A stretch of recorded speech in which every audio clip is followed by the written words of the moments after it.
These days, it is impossible to be anonymous. Between Twitter, YouTube, Instagram, Facebook, Twitch, and all the other social media platforms on the internet, you can basically watch someone's entire life from start to finish in real time. And that means that certain public figures have become memetic celebrities, with cults of personality formed around them.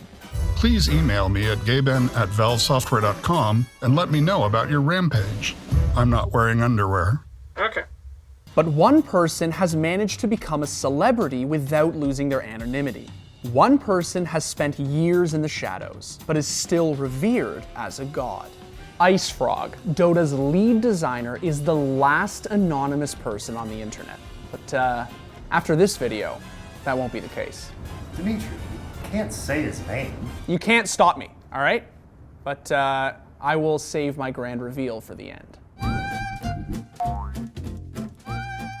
Despite the fact that he's been working on some version of Dota for nearly 15 years, we basically know nothing about IceFrog. And that's exactly how he likes it. We do know a few things though. IceFrog's either 35 or 36, he really likes cats, and has at least one named Nova. He loves mangoes, and he speaks some Chinese. Wait, did I just read his Tinder bio? He's single.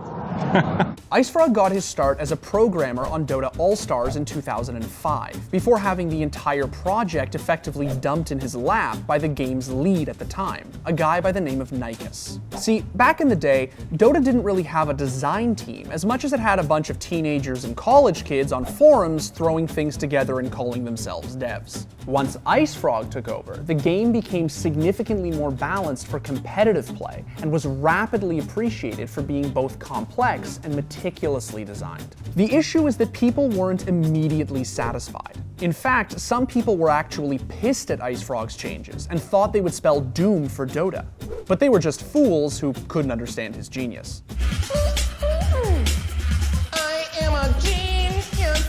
But despite the fact that he's been the developer of one of the biggest games in the esports world for nearly 2 decades, IceFrog has managed to remain entirely off the grid.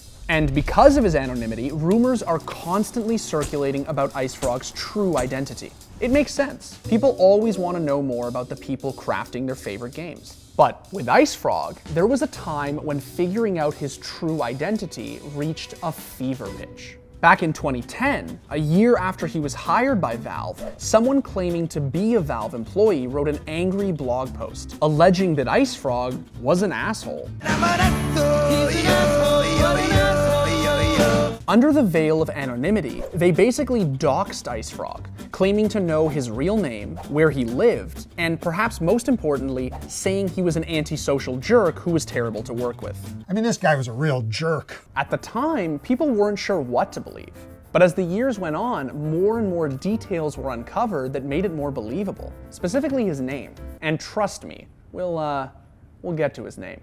References to IceFrog's name appeared in that blog post, and the same name was referenced in a Reddit post by Riot co-founder Mark Trindamere Merrill, along with the credits to the Dota documentary, Free to Play. However, there were still some Dota fans out there who didn't buy it, who knew there had to be another answer, that IceFrog was actually infamous Dota weirdo Bruno. I'm going to call the spirits. I don't know who I'm going to get. I might get Pyrion Flax, I might get IceFrog. Are you on drugs? Now, Bruno definitely isn't IceFrog, but he did join Valve in 2015, and I don't think I've ever seen him and IceFrog in the same room at the same time.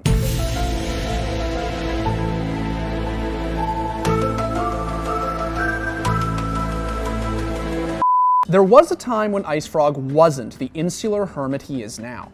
Back in the day, he would regularly post to the Dota All-Stars forums and the Play Dota website. It's unclear exactly why he stopped, but there are allegations that Western fans basically harassed him off the blogs. IceFrog then moved to pretty much exclusively blogging in Chinese over on Weibo, but he's slowed down his posting there too these days, making him an international man of mystery once again. But here's the thing. Despite the fact that so few people actually know who he is, IceFrog is borderline worshipped by Dota pros and fans alike. What he's done well is that he's stuck to his way of looking at the game and his way of looking at heroes, and sometimes he doesn't balance heroes in a certain way because he wants that to be the definition of the hero. So he will always work around balancing, also connected to everything that makes Dota special and everything that makes the heroes special. IceFrog is revered, and it totally makes sense why. There's almost no one in gaming, let alone esports, who's been solely responsible for balancing a game for as long as he has. In fact, IceFrog's style is so distinguishable that some conspiracy theorists think that Dota's recent changes hint that he stopped working on Dota a while ago, and now someone else is in charge. And sure, that sounds extremely tinfoil hatty, but also, how would you ever know? Almost no one knows who IceFrog is or what he looks like. He could have been made up this whole time. False stories, all made up. Lies, lies. The closest comparison to IceFrog is a guy like Masahiro Sakurai, who has been designing the Smash Bros. Series since day one.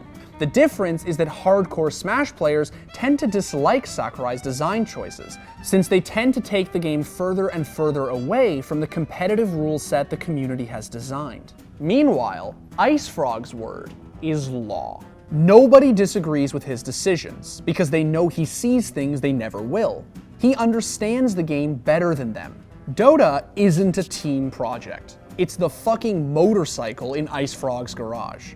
Dota fans think of IceFrog as their god, which basically makes Gaben his pope, I guess?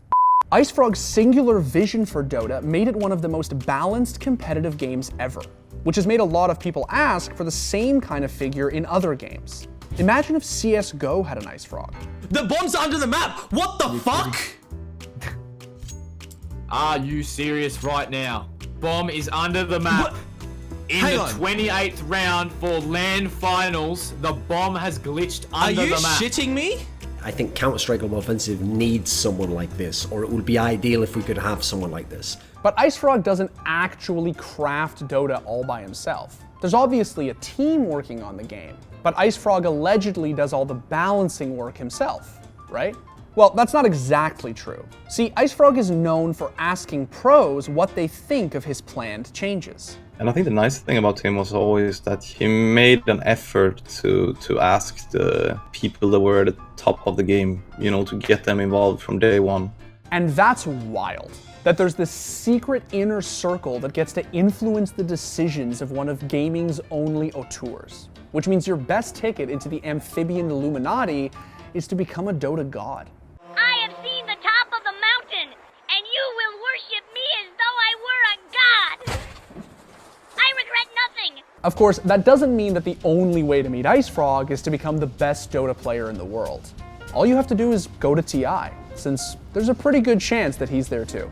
If you've been to TI, there's a pretty good chance that you've seen IceFrog.